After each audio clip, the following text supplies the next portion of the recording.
नमस्कार दोस्तों, आइए जानते हैं देश दुनिया की 50 बड़ी खबरों को केवल 20 मिनट में। साथ ही महिलाओं को कब से मिलेंगे 2 लाख रुपए और मजदूरों के खाते में कब से आएंगे 5,000 रुपए और साथ ही महिलाओं को कब से मिलेंगे फ्री में गैस सिलेंडर। आइए आज के इस वीडियो में सब कुछ जानते हैं। नीतीश कुमार चुनाव जीत चुका है। वह 19 नवंबर को शपथ ग्रहण लेने के बाद सभी लेबर कार्ड धारी के बैंक खाते में 5,000 रुपए भेजा जाएगा। जिनके भी पास लेबर कार्ड है उन सभी के बैंक खाते में 5,000 रुपए भेज दिया जाएगा। आप सब अपने बैंक खाता को चेक कर लें। जिनके भी पैसा नहीं मिला है कुछ दिनों में उन सभी के खाते में 5,000 रुपए भेज दिया जाएगा। यह पैसा लेबर कार्ड धारकों के लिए है। नीतीश कुमार सीएम की कुर्सी पर बैठने के बाद सभी वृद्धा पेंशन को बढ़ाकर 3,000 रुपए कर दिया गया है। अगर आपको पेंशन मिलता है तो अब अगले महीने से आपको 3,000 रुपए का पेंशन दिया जाएगा। इसके लिए आपके पास आई श्रम कार्ड होना जरूरी है। अगर आपके पास आई श्रम कार्ड है तो आप 3,000 रुपए महीने का पेंशन ले सकते हैं।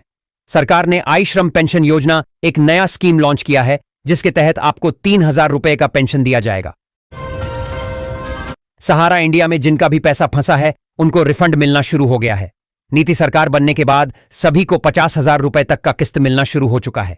प्रधानमंत्री मोदी ने कहा है कि जिसका भी पैसा फंसा है उसको पूरा का पूरा पैसा मिलेगा। बहुत सारे लोगों का पैसा सहारा इंडिया में फंसा है। इनमें से सबसे ज्यादा गरीब लोग का पैसा है जो दिन रात मेहनत करते हैं, लेकिन सभी का पैसा अब मिलने लगा है। जो महिलाएं गैस पर खाना बनाती हैं उनके लिए यह खबर बहुत अच्छी है, क्योंकि उन महिलाओं को केवल 450 रुपए में गैस सिलेंडर मिलने वाले हैं जो प्रधानमंत्री उज्ज्वला योजना के तहत फ्री गैस सिलेंडर प्राप्त किए हैं। उन सभी महिलाओं से गैस का कीमत 955 रुपए लेने के बावजूद उनके खाते में 380 रुपए वापस कर दिए जाते हैं। पीएम किसान निधि योजना का 21वीं किस्त 2,000 रुपए नवंबर के महीने में जारी होने वाला। इसी संबंध में एक नोटिफिकेशन जारी किया गया है कि जिनके भी खाते में ई-केवाईसी नहीं है उन्हें केवाईसी करना जरूरी है। नहीं करने पर खाते में पैसे नहीं आएंगे।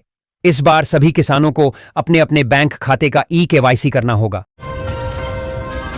बिहार विधानसभा चुनाव 2025 में एनडीए ने नीतीश कुमार के नेतृत्व में प्रचंड जीत हासिल की। महागठबंधन को करारी हार मिली। नीतीश कुमार, जिन्होंने इलेक्ट्रिकल इंजीनियरिंग की पढ़ाई की है, चुनावी गणित में माहिर हैं। जेपी आंदोलन से उनका राजनीतिक सफर शुरू हुआ। वे कई बार मुख्यमंत्री बने और अब 10वीं बार मुख्यमंत्री बनने की राह पर हैं। सोलर आटा चक्की योजना ग्रामीण क्षेत्रों के लिए एक महत्वपूर्ण पहल है। इसमें 15,000 रुपए की वित्तीय सहायता एक बड़ा प्रोत्साहन है। यह राशि लोगों को सौर ऊर्जा से चलने वाली आटा चक्की स्थापित करने में मदद करेगी। इससे किसान और छोटे उद्यमी बिजली या डीजल पर निर्भरता कम कर सकते हैं, जिससे उनकी परिचालन लागत घटेगी। यह योजना पर्यावरण के अनुकूल भी है क्योंकि यह स्वच्छ ऊर्जा का उपयोग करती है। यह ग्रामीण अर्थव्यवस्था को मजबूत करने और स्वरोजगार को बढ़ावा देने में सहायक है। नीतीश कुमार अब तक 9 बार बिहार के मुख्यमंत्री बन चुके हैं और 10वीं बार शपथ लेने की तैयारी में हैं। सबसे अधिक बार मुख्यमंत्री बनने का रिकॉर्ड उनके नाम हो सकता है। वर्तमान में सबसे लंबे कार्यकाल का रिकॉर्ड पवन कुमार चामलिंग के पास है। नीतीश कुमार ने कई बार गठबंधन बदले हैं और वे एनडीए और महागठबंधन दोनों के साथ सरकार बना चुके हैं। सरकार ने महिलाओं को रोजगार देने के लिए बीमा सखी योजना लाई है, जो गांव में रहने वाली सभी महिलाओं को लिए बड़ी खबर है। अब उन्हें घर बैठे ही रोजगार का अवसर मिलेगा। हर महीने 7,000 रुपए कमाने का मौका मिलेगा। बीमा सखी योजना के तहत ग्रामीण महिलाओं को ट्रेनिंग दी जाती है और उन्हें एलआईसी एजेंट के रूप में नौकरी दी जाती है और वेतन 7,000 रुपए महीना दिया जाता है। बिहार विधानसभा के चुनाव परिणाम घोषित हो चुके हैं। चुनाव में 243 सीटों पर विजयी उम्मीदवारों के शपथ पत्र का विश्लेषण किया जा चुका है। यह विश्लेषण किया है association for democratic reforms ADR और बिहार इलेक्शन वॉच ने। आपकी बेटी हमारी बेटी योजना के तहत भारत सरकार देश के सभी बेटियों को 21,000 रुपए करके उनके खाते में देंगे। यह योजना सभी गरीब, बेरोजगार और असहाय परिवार के बेटियों के लिए लागू किया गया है ताकि उनके जीवन में किसी भी प्रकार की कठिनाई न आए और आगे पढ़ाई लिखाई में भी उनको सुविधा हो। लालू यादव की बेटी रोहिणी आचार्य ने दावा किया है कि राबड़ी देवी के आवास पर राजद की हार के लिए संजय यादव और रमीज का नाम लेने पर उन्हें गाली दी गई और चप्पल मारा गया। उन्होंने कहा कि परिवार ने उन्हें निकाल दिया है। एनडीए की बिहार में जीत के बाद टीएमसी सांसद शत्रुघ्न सिन्हा ने नीतीश कुमार को भरोसेमंद और सफल नेता बताते हुए बधाई दी। उन्होंने कहा कि बिहार को वह नेतृत्व मिला जिसका वह हकदार था।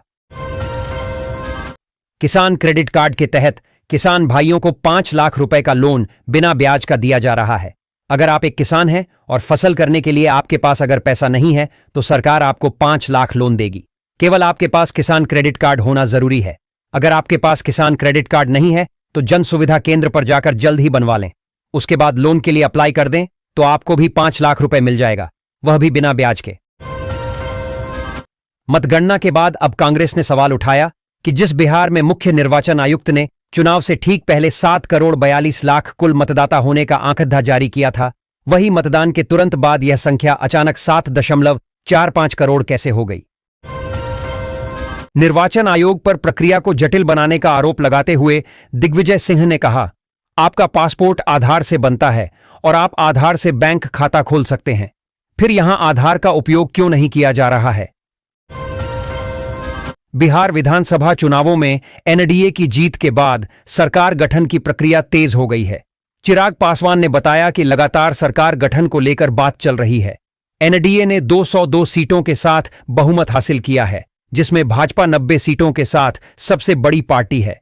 महागठबंधन को केवल 35 सीटें मिलीं। बिहार में नई सरकार का शपथ ग्रहण 19 तारीख को हो सकता है। नीतीश कुमार 10वीं बार मुख्यमंत्री पद की शपथ लेंगे। इससे पूर्व कैबिनेट और विधायक दल की बैठक भी होगी। शपथ ग्रहण समारोह गांधी मैदान में होने की बात सामने आ रही है। बिहार चुनाव हार के बाद लालू परिवार का विवाद सामने आ गया है। हाल ही में लालू यादव की बेटी रोहिणी आचार्य का बयान सामने आया है, जिसने बिहार की सियासत में लालू परिवार के भीतर के कलह को उजागर कर दिया है। फ्री हैंड पंप योजना के अंतर्गत गरीब परिवार को 15,000 रुपए का लाभ दिया जाता है। यह लाभ उनके बैंक खाते में भेजा जाता है। जो लोग गरीब हैं, स्वच्छ जल पीने में जिनको कठिनाई होती है, जिनके घर में चापाकल नहीं है, उनके लिए यह योजना है। इस फॉर्म को भरने पर लाभार्थी के बैंक खाते में 15,000 रुपए भेज दिए जाते हैं, जिससे आप एक हैंडपंप लगवाकर स्वच्छ जल पी सके। राजद में सबसे बड़ी टूट 2014 में हुई थी। 14 फरवरी 2014 को राजद के 13 विधायकों ने पाला बदल लिया। इन 13 विधायकों को विधानसभा अध्यक्ष ने अलग समूह का दर्जा दे दिया। सभी विधायक जदयू के साथ चले गए थे। बिहार में बिजली की लाइनें बांस के खंभों के सहारे चल रही हैं, जिससे दुर्घटना का खतरा बना हुआ है। किसानों को खेतों तक बिजली नहीं मिल पा रही है, जिससे कृषि उत्पादन प्रभावित हो रहा है। जर्जर तारों के कारण शॉर्ट सर्किट की घटनाएं बढ़ रही हैं। ग्रामीणों में बिजली विभाग के प्रति आक्रोश है और वे जल्द समाधान की मांग कर रहे हैं। लालू यादव के बेटे तेज प्रताप यादव ने बहन रोहिणी आचार्य के परिवार पर लगे आरोपों पर प्रतिक्रिया दी है। रोहिणी ने राजद की हार के बाद परिवार से नाता तोड़ लिया था। तेज प्रताप ने कहा कि बहन का अपमान असहनीय है। उन्होंने इसे परिवार और बिहार के स्वाभिमान की लड़ाई बताया। बिहार विधानसभा चुनाव में वीआईपी प्रमुख मुकेश सहनी को निराशा हाथ लगी। महागठबंधन के उप मुख्यमंत्री उम्मीदवार सहनी की पार्टी को एक भी सीट नहीं मिली। सहनी ने नतीजों का सम्मान करते हुए महिलाओं को दी गई आर्थिक सहायता को हार का कारण बताया। उन्होंने कहा कि मुख्यमंत्री महिला रोजगार योजना के तहत महिलाओं को मिले 10,000 रुपये ने एनडीए के पक्ष में माहौल बना दिया। सहनी ने निषाद समुदाय के एनडीए की ओर झुकने की बात भी स्वीकार की।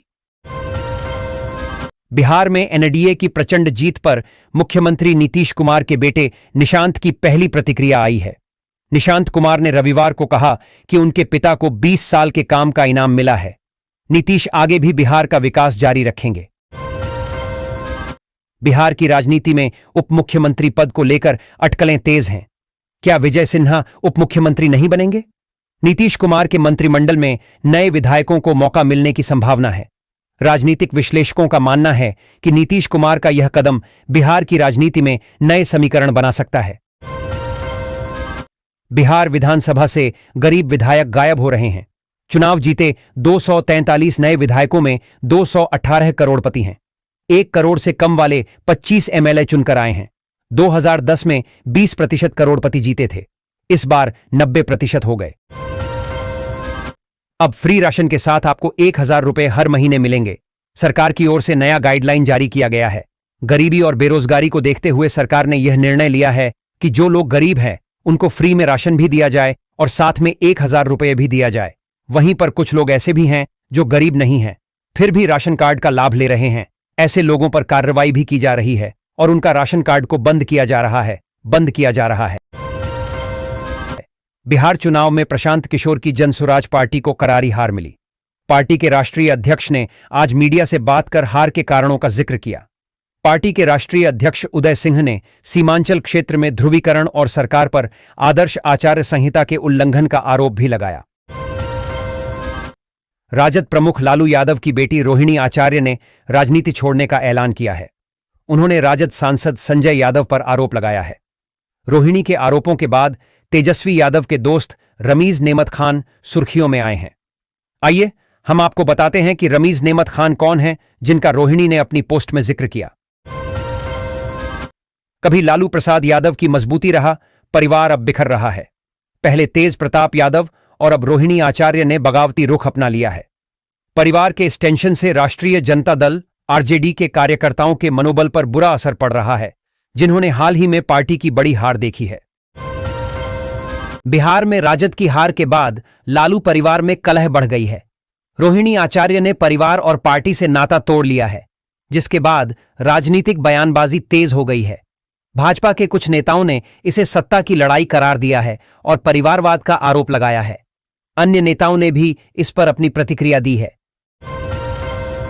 बिहार के उप मुख्यमंत्री विजय सिन्हा ने कहा कि जनता ने प्रधानमंत्री मोदी और मुख्यमंत्री नीतीश कुमार के सुशासन और समृद्धि के संकल्प का समर्थन किया है। उन्होंने हालिया चुनावों के नतीजों के बाद यह बात कही। सिन्हा ने कहा कि चुनाव परिणाम दर्शाते हैं कि जनता ने विकास और सुशासन को स्वीकार किया है और सरकार उनकी उम्मीदों पर खरी उतरेगी।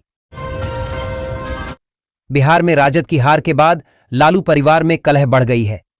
रोहिणी आचार्य ने परिवार और पार्टी से नाता तोड़ लिया है, जिसके बाद राजनीतिक बयानबाजी तेज हो गई है। भाजपा के कुछ नेताओं ने इसे सत्ता की लड़ाई करार दिया है और परिवारवाद का आरोप लगाया है। अन्य नेताओं ने भी इस पर अपनी प्रतिक्रिया दी है। बिहार विधानसभा चुनाव में जीतकर आने वाले उम्मीदवारों में सबसे गरीब पीर 35 सीट के मुरारी पासवान हैं। शपथ पत्र के अनुसार इनकी संपत्ति मात्र 6,50,000 रुपए है।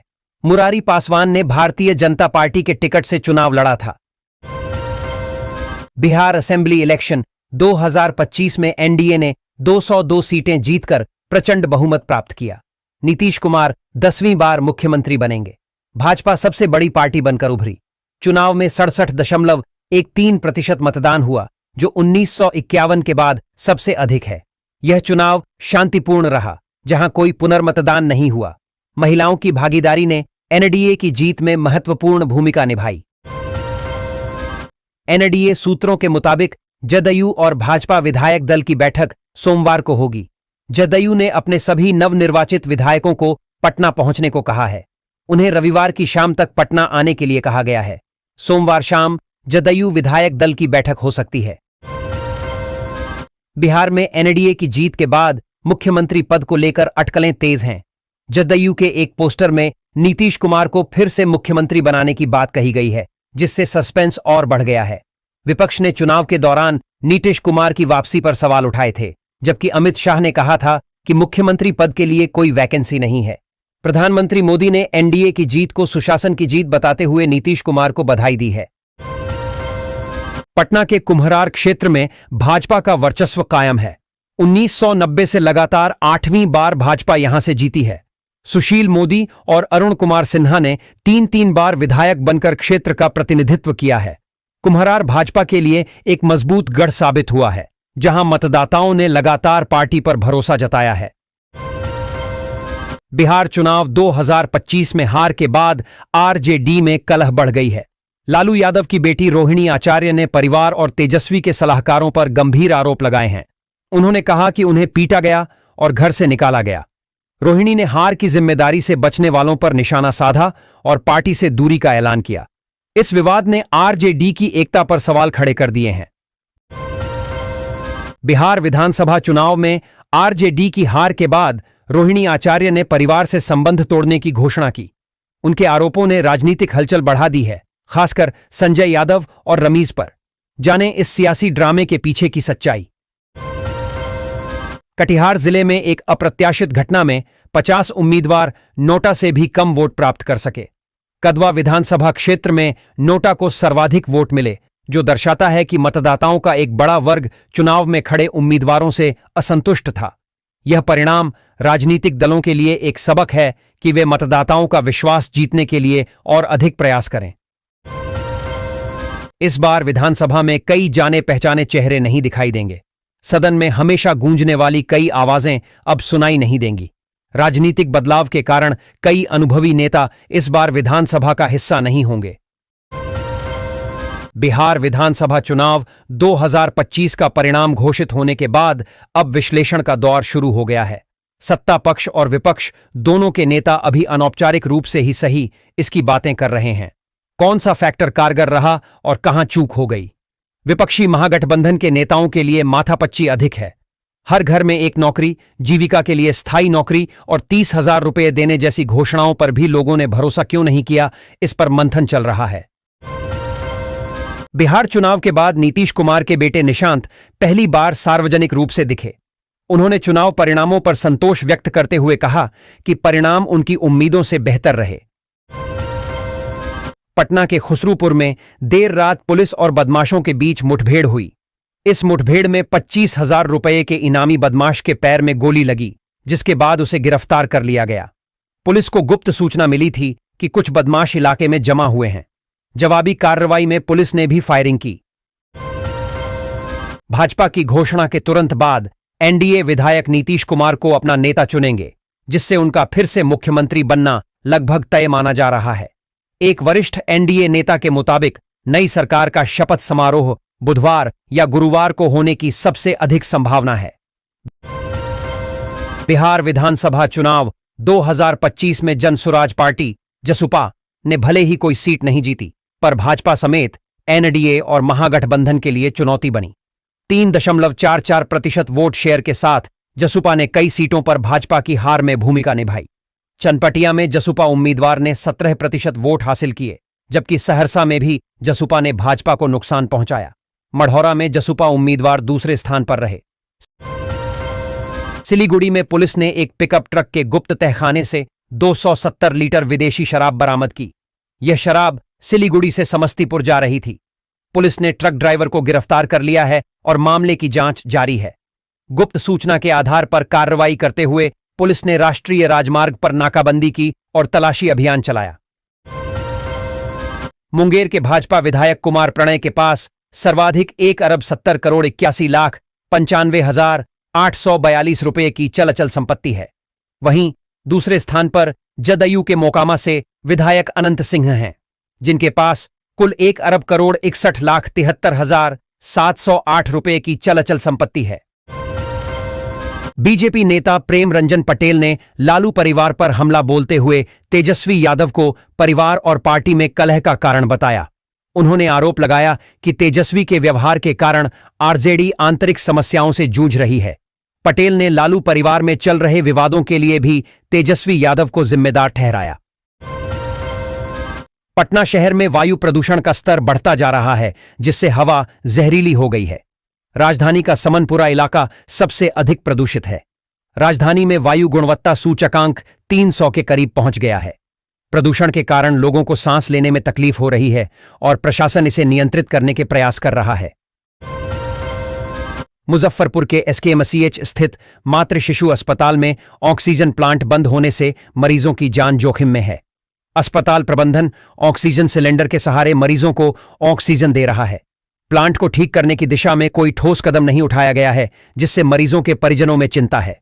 अस्पताल प्रशासन का कहना है कि प्लांट को जल्द ठीक करा लिया जाएगा। सारण जिले में पहली बार खेलो इंडिया के अंतर्गत अस्मिता महिला एथलेटिक्स लीग का आयोजन किया जा रहा है। यह लीग विशेष रूप से 16 वर्ष से कम और 19 वर्ष से कम आयु वर्ग की लड़कियों के लिए है। इसका उद्देश्य महिला एथलेटिक्स को बढ़ावा देना और युवा प्रतिभाओं को मंच प्रदान करना है, जिससे वे राष्ट्रीय स्तर पर अपनी पहचान बना सकें।